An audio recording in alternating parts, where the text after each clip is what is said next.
अक्सर ये कहा जाता है कि असफलता ही इंसान को सफलता का मार्ग दिखाती है, लेकिन शर्त सिर्फ ये है कि असफल होने पर अपनी सोच को सकारात्मक रखना जरूरी है।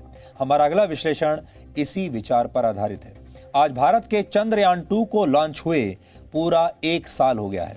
आज ही के दिन वर्ष 2019 में चंद्रयान-2 सबसे ताकतवर रॉकेट GSLV मार्क 3 पर सवार होकर चंद्रमा के ऐतिहासिक सफर पर रवाना हुआ था। हालांकि आखिरी पल में चंद्रयान-2 का 47 दिनों का सफर अधूरा रह गया था। 7 सितंबर 2019 की रात करीब 2 बजे चंद्रमा की सतह पर उतरते वक्त विक्रम लैंडर चांद की सतह से सिर्फ 2 किलोमीटर ऊपर क्रैश हो गया था, जिससे 135 करोड़ भारतीयों की उम्मीदों को तब बहुत बड़ा झटका लगा था। आपको याद होगा, देश के लोगों ने रात भर जागकर इस घटना को देखा था। पूरा देश रात को जागकर चंद्रयान-2 की ऐतिहासिक सफलता का साक्षी बनना चाहता था। प्रधानमंत्री नरेंद्र मोदी खुद उस समय इंडियन स्पेस रिसर्च ऑर्गेनाइजेशन यानी इसरो के मुख्यालय में मौजूद थे, लेकिन दुर्भाग्य से मिशन चंद्रयान-2 पूरी तरह से सफल नहीं हो पाया। पूरे देश का दिल टूट गया था, लेकिन इसका मतलब यह नहीं है कि चंद्रयान-2 मिशन पूरी तरह से फेल हो गया। चंद्रयान-2 की हार में भी एक जीत छिपी हुई है और आज हम उसी जीत की बात करेंगे। विक्रम लैंडर की क्रैश लैंडिंग के बाद इसरो ने खुद कहा था कि यह मिशन 95% सफल रहा है, सिर्फ लैंडिंग ठीक से नहीं हो पाई। क्योंकि स्वदेशी तकनीक से तैयार चंद्रयान-2 का ऑर्बिटर चांद की कक्षा में सफलतापूर्वक अपना काम कर रहा है।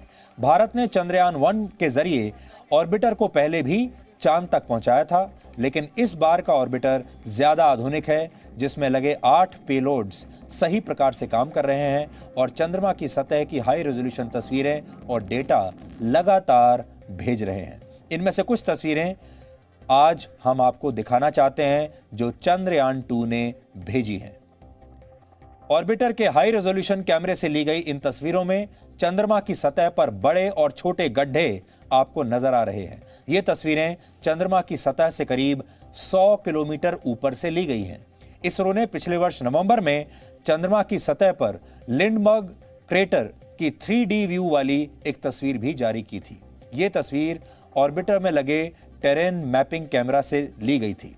अब चंद्रयान-2 की लॉन्चिंग का 1 वर्ष पूरा होने पर इसरो ने कहा है कि चंद्रयान-2 के ऑर्बिटर ने चांद के 60% ध्रुवीय क्षेत्र को कवर कर लिया है और इससे मिल रहे डेटा के आधार पर अगले 1 वर्ष में इसरो ये अनुमान लगा लेगा कि चंद्रमा पर कहां और कितना पानी है। इसके अलावा ऑर्बिटर में लगे उपकरण चंद्रमा की सतह से 4 मीटर गहराई तक मिनरल मैपिंग के जरिए जो आंकड़े भेज रहे हैं, उससे इसरो ये पता लगाने में कामयाब हो जाएगा कि चंद्रमा पर मिनरल्स यानी खनिज पदार्थ कितनी मात्रा में उपलब्ध हैं। इसरो ने कहा है कि चंद्रयान-2 के ऑर्बिटर से मिलने वाले वैज्ञानिक डेटा को इस वर्ष अक्टूबर में सार्वजनिक किया जाएगा और चंद्रयान का ऑर्बिटर अगले कई वर्षों तक चंद्रमा की सतह का अध्ययन ऐसे ही जारी रखेगा।